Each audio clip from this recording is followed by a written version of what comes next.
CM చంద్రబాబుపై విమర్శలు గుప్పించిన YS Jagan. Beach రోడ్లో హర్ ఘర్ తిరంగా ర్యాలీ.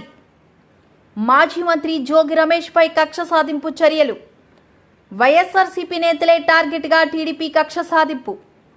ప్రతి ఇంటిపై తిరంగ జెండా ఎగిరెయ్యాలి భాజపా జిల్లా అధ్యక్షుడు. ఖమ్మం ఎమ్మెల్యే క్యాంపు కార్యాలయంలో సీఎం రేవంత్ రెడ్డి వైరా బహిరంగ సభ. హైడ్రా కమిషనర్ ఏవి రంగనాథంపై ఖైరతాబాద్ ఎమ్మెల్యే నాగేంద్ర ఫైర్. నిర్వహణ లోపం కారణంగానే ప్రాజెక్టులకు ఇబ్బందులు వస్తున్నాయి ఏపీ మంత్రి.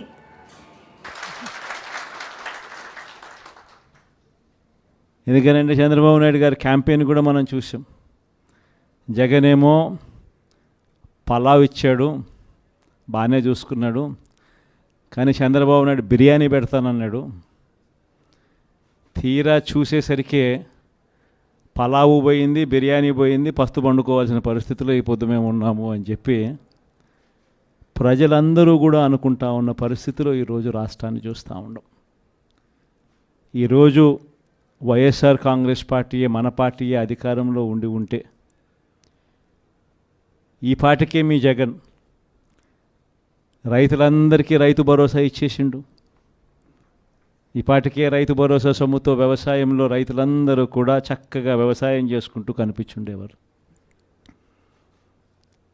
వైఎస్ఆర్ కాంగ్రెస్ పార్టీయే ఉండింటే, మీ జగనే ముఖ్యమంత్రిగా ఉంటే ఈ పాటికే బడులకు పోతా ఉన్న పిల్లలందరూ కూడా సంతోషంగా బడులకు పోతూ ఉందరు. వాళ్ళ అమ్మలందరికీ కూడా ఈ పాటికి అమ్మఒడి పథకం కూడా ఈ పాటికి అంది వాళ్ళందరూ కూడా సంతోషంగా ఉండుండేవాళ్ళు. ఈ పాటికి అక్క చెల్లెమ్మల ముఖంలో చిరునవ్వు కనిపిస్తూ సున్నా వడ్డీకి సంబంధించిన సొమ్ము కూడా ఆ పొదుపు సంఘాల అక్క చెల్లెమ్మలకు అందరికీ కూడా సున్నా వడ్డీకి సంబంధించిన డబ్బులు కూడా వాళ్ళందరికీ కూడా ఏప్రిల్లోనే మామూలుగా ఇస్తూ ఉంటుంది. ఎన్నికలు కాబట్టి, కోడ్ కాబట్టి ఒక అటు ఇటుగా పోయినా కూడా మనం వచ్చిన వెంటనే ఈ పార్టీకే మీ జగనే ఉంటే ఆ సొమ్ములు కూడా వచ్చి ఉండేటివి. మీ జగనే ముఖ్యమంత్రిగా ఉండింటే, వైఎస్ఆర్ కాంగ్రెస్ పార్టీ మన పార్టీయే అధికారంలో ఉండుంటే ఈ పార్టీకి విద్యా దీవెన కింద ప్రతి పిల్లాడికి కూడా వాళ్ళు కట్టాల్సిన ఫీజులు ప్రతి త్రైమాసికం 3 నెలలకు ఒకసారి వాళ్ళకు సంబంధించిన ఫీజులు మళ్ళీ 3 నెలల లోపల 3 నెలలు అయిపోయిన వెంటనే ప్రతి త్రైమాసికం వచ్చే ఫీజులు విద్యా దీవెన కింద వాళ్ళ ఖాతాల్లోకి పడుండేటివి. వసతి దీవెన డబ్బులు కూడా పడుండేటివి. మత్స్యకార భరోసా కూడా పడుండేటిది. వాహన మిత్ర కూడా పడుండేది. చేనేతలకు నేతన్న నేస్తం కూడా ఈ పార్టీకే పడి ఉండేది.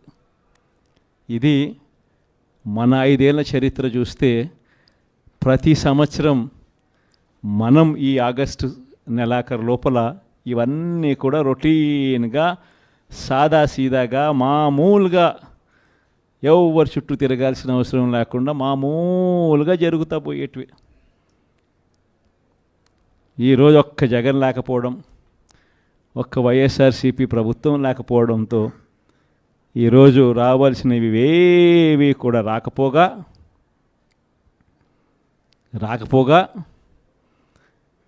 ఇంటికే వచ్చి తలుపు తట్టి చిక్కటి చిరునవ్వుతో ఇచ్చే పరిస్థితులు కూడా పోయింది.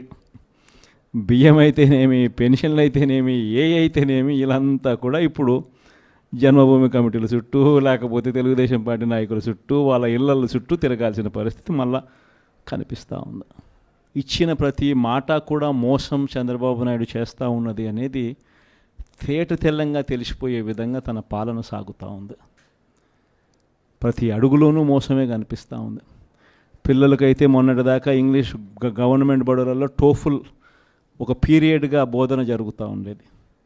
ఇంగ్లీష్ గొప్పగా పిల్లలందరూ చదువుకొని నేర్చుకొని గొప్పగా మాట్లాడే పరిస్థితి ఉండుకొని IBA సర్టిఫికెట్లు సైతం వాళ్ళు పుచ్చుకొని ఏకంగా మన పిల్లలందరూ కూడా ప్రపంచంతో పోటీ పడేలా చదువులు ఉండే పరిస్థితి నుంచి ఈరోజు చంద్రబాబు నాయుడు గారు ప్రభుత్వం రాగానే టోఫుల్ పీరియడ్ను కూడా బడులలో నుంచి తీసేశాడు. విద్యా కానుక కూడా ఈరోజు అస్తవ్యస్తంగా పంపిణీ జరిగింది. ఇంగ్లీష్ మీడియం కూడా ఎగిరిపోయే పరిస్థితులు, ఇక ట్యాబులు కూడా ఇస్తారన్న నమ్మకం కూడా లేని పరిస్థితులు. అస్తవ్యస్తంగా ఈరోజు స్కూళ్ళు కనిపిస్తూ ఉన్నాయి. మధ్యాహ్న భోజనం కూడా రోజుకొక మెనూతో గోరుముద్ద ఇచ్చే కార్యక్రమం కూడా అస్తవ్యస్తంగానే తయారైంది. ఆరోగ్యశ్రీకి సంబంధించి ఇప్పటికే 1600 కోట్ల రూపాయలు బకాయిలు, జనవరి నుంచి బకాయిలు. మామూలుగా జనవరిలో ఏదైనా బిల్స్ జనరేట్ అయితే ఫిబ్రవరిలో బిల్స్ ప్రాసెస్ చేసి మార్చిలో మామూలుగా బిల్స్ ఇచ్చేస్తాం. అంతకన్నా ఎప్పుడు డిలే ఎప్పుడు ఉండదు. కానీ మార్చిలో కోడ్ వచ్చింది. కోడ్ వచ్చిన వెంటనే బిల్స్ అన్నీ పూర్తిగా ఇవ్వడం మానేసినారు.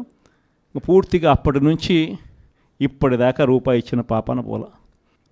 ప్రతిదీ కూడా వ్యవసాయం అయితేనేమి, హెల్త్ అయితేనేమి, ఎడ్యుకేషన్ అయితేనేమి, గవర్నెన్స్ అయితేనేమి, డెలివరీ అయితేనేమి, ఇంటికే వచ్చి డెలివరీ అయితేనేమి, అన్నీ కూడా అస్తవ్యస్తంగా కనిపిస్తూ ఉన్నాయి.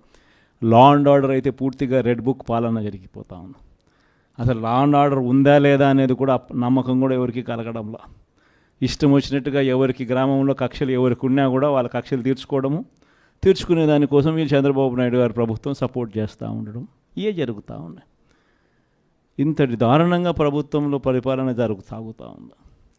కాబట్టి ఈ 5 ఏళ్ళు నేను ఒకటే మీ అందరికీ కూడా చెప్తా ఉన్నా. ఈ 5 ఏళ్ళు నేను కష్టాలు ఉండవు అని చెప్పను, కష్టాలు ఉంటాయి. మనం విపరీతంగా వాళ్ళు హెరాస్మెంట్ కూడా చేస్తారు, అది కూడా నేను చెప్తా ఉన్నా, ఉంటాయి, కాదని నేను అనడంలా.